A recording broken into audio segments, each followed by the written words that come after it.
अब पहले अगर मैं गैस की बात करूं तो ऑक्सीजन होती है गैस, ऑक्सीजन गैस होती है, सबसे इजी गैस लिया मैंने। ऑक्सीजन गैस किस में यूज होती है? श्वसन में, जो आप सांस लेते हैं। ठीक है जी, श्वसन में ऑक्सीजन गैस का निर्माण है, यानी सब अगर आप सांस ले रहे हैं तो उसमें एक गैस ले रहे हैं, और गैस किससे आती है? अधातु, यानी अधातु कैसी है? एक गैस है।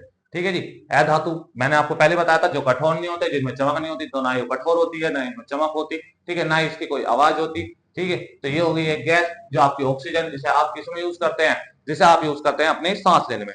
नाइट्रोजन गैस का भी काम है, नाइट्रोजन गैस किसमें? खाद बनाने में काम आती है। ठीक है जी, नाइट्रोजन गैस आती है आपकी खाद्य पदार्थ बनाने में,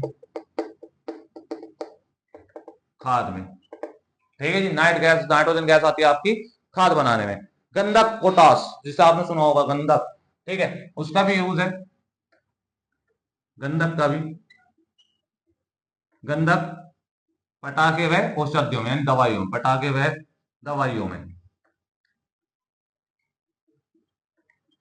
ठीक है जी, तो इस तरीके से आप कर सकते हो। कार्बन यानी कोयला, जिससे कोयला बनता है, तो कार्बन किस में काम आता है? ईंधन में। ठीक है जी, कार्बन किस में काम आता है?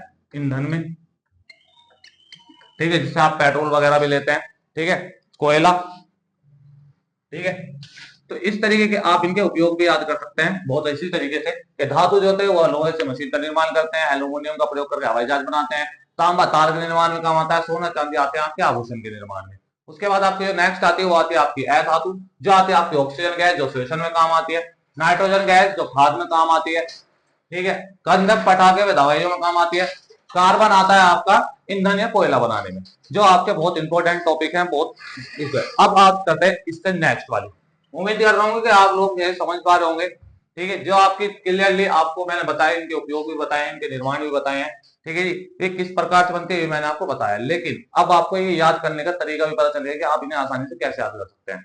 बोर्ड में जब आप लिखते हैं, बोर्ड में जब आप काम करते हैं, तो उसमें आपको क्या करना है? पॉइंटों में काम करना है, पॉइंट बनाने हैं इसी तरीके से। क्योंकि अगर आप पॉइंट बनाते हैं तो सबसे पहली बात तो आपका पेज क्लियर होता है, पेज भर जाता है, आपका बड़ा पेज हो जाता है। ठीक है, जब कॉपी का ऐसा पेज आएगा, आपने पॉइंट भर दिया, कॉपी जल्दी भरेगी।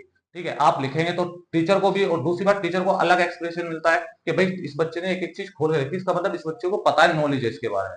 अगर आप इसे थ्योरिकल ही लिखते चले जाएंगे, एस्से की तरह लिखते चले जाएंगे, तो वहां पे आप दिक्कत करेंगे। दिक्कत ये हो जाएगी कि आपका जो टॉपिक है आप अलग अलग पॉइंटों में नहीं बता सकते। सिर्फ आप लिख रहे हैं लोहे से मशीन बनाना, एल्यूमिनियम का प्रयोग हवाई जहाज में, तांबा तार, तो ये नहीं है, ऐसे नहीं करना। ठीक है, तो आपको पॉइंटों में बना के चलना है।